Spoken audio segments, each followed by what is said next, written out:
નમસ્કાર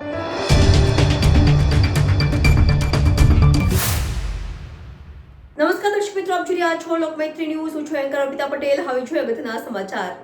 તેલની બોટલ પર ખોટી એક્સપાયરી ડેટનું સ્ટીકર મારી તેલ વેચવા બદલ ગ્રાહકે કોર્ટમાં ડીમાર્ટ એવન્યુ સુપરમાર્ટ લિમિટેડને 1.5 લાખની દંડ ફટકાર્યો હતો. કોર્ટે ફરિયાદીને તેલની રકમ 9% વ્યાજ સાથે પરત કરવા પણ ડીમાર્ટને હુકમ કર્યો છે.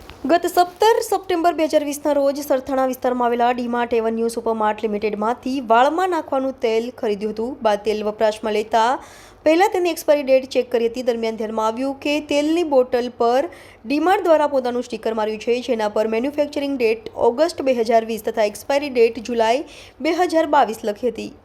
જાગૃતિએ સ્ટીકર ઉખાડીને બોટલ પર જોતા તેલ કંપની દ્વારા ઓરિજિનલ મેન્યુફેક્ચરિંગ ડેટ જાન્યુઆરી 2019 તથા એક્સપાયરી ડેટ ડિસેમ્બર 2020 પ્રિન્ટ કરી હોવાનું ધ્યાન આવ્યું હતું. જેથી જ્યોતિએ આ અંગે ડીમાર્ટને ખરીદ બિલ સાથે રજૂઆત કરી હતી, પરંતુ ડીમાર્ટ તરફથી સંતોષકારક જવાબ નહીં મળતા આખરે ગ્રાહક કોર્ટમાં ફરિયાદ કરે તેવી સુનાવણી દરમિયાન ડીમાર્ટ તરફે સરકારના પરિપત્ર મુજબ તમામ ઉત્પાદક કંપનીને આપવામાં આવી હોય પોતે કોઈ ગેરકાયદેસર વેપાર નીતિ અપનાવી નહીં હોવાનો બચાવ રજૂ કર્યો હતો.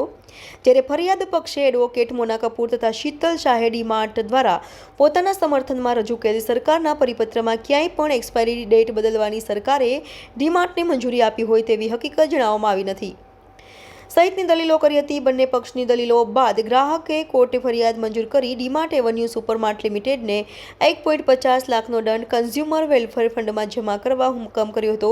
સાથે ફરિયાદીને તેલની રકમ 9% વ્યાજ સાથે ચૂકવવા ઉપરાંત ખર્ચ પેટે અલગથી 5,000 ચૂકવવા આદેશ કર્યો હતો. કેસની સમગ્ર માહિતી ફરિયાદ પક્ષના એડવોકેટ દ્વારા અપાઈ હતી.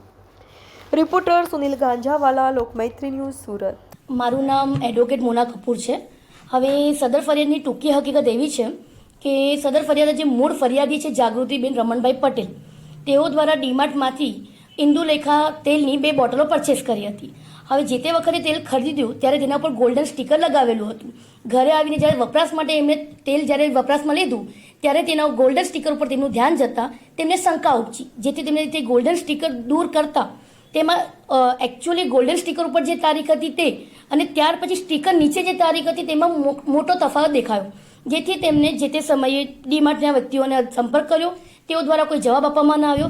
છેવટે એક જાગૃત નાગરિક તરીકે તેઓએ સદર ડીમાર્ટ વિરુદ્ધમાં નામદાર ગ્રાહક કોર્ટ સુરતની અંદર ફરિયાદ દાખલ કરેલ છે અને જેની અંદર ગ્રાહક કોર્ટ દ્વારા ખૂબ જ ઐતિહાસિક ચુકાદો આપ્યો છે અને તેઓને શિક્ષણાત્મક દંડ તરીકે 1.5 લાખ રૂપિયા તેઓને ગ્રાહક વેલફેર ફંડમાં જમા કરાવવાનો હુકમ કરેલો છે.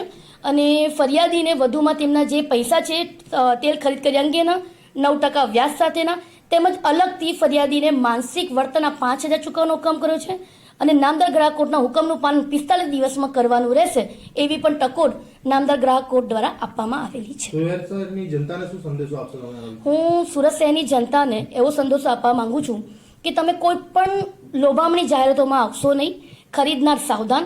એટલે તમે કોઈ પણ વસ્તુ ખરીદો ત્યારે તેની એક્સપાયર ડેટ, તેની ગુણવત્તા, તેની વજન, તમે 100 ગ્રામની વસ્તુ ખરીદ કરો છો તો શું એ 100 ગ્રામની વસ્તુ છે એ ચકાસ્યા પછી જ તમે વસ્તુ ખરીદો. એટલે મારી એવી વિનંતી છે કે તમે આંખ બંધ કરીને વસ્તુ નહીં ખરીદો.